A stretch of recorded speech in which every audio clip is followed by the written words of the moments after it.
আরে কি নিয়ে এসছো পুচকের জন্য?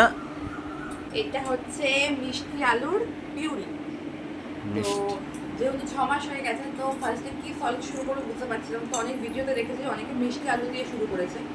তো আজকে জাস্ট এতখানি তো দেবো না, জাস্ট করেছি, জাস্ট 1 চামচ একটু দেবো, দিয়ে দেখবো খায় কিনা, ট্রাই করে দেখবো আর কি। তো দেখি মাম্মাম খায় কিনা। ঝাঁকালে আমি খাবো কি করে, খাওয়াবো কি করে এমন করে?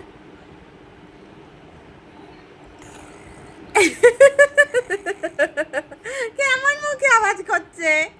ভালো খেতে, ভালো খেতে। কেমন খেতে মাম্মা? ইলি বাবা কেমন এক্সপ্রেশন দিচ্ছে। আর তো খাবা, আর তো খাবা, আর তো খাবা, আর তো খাবা। দেখি দেখি দেখি দেখি। ও মা, প্রথম অন্য কিছু ট্রাই করছে না, এই জন্য খুশি হয়ে গেছে। উলি বাবা, ও মাম্মা ভালো ভালো ভালো ভালো খেতে ভালো। পরে মুছাচ্ছি। জামাই লেগে যাবে। দেখি দেখি, আত্ম দেখি, আত্ম দেখি, আত্ম দেখি।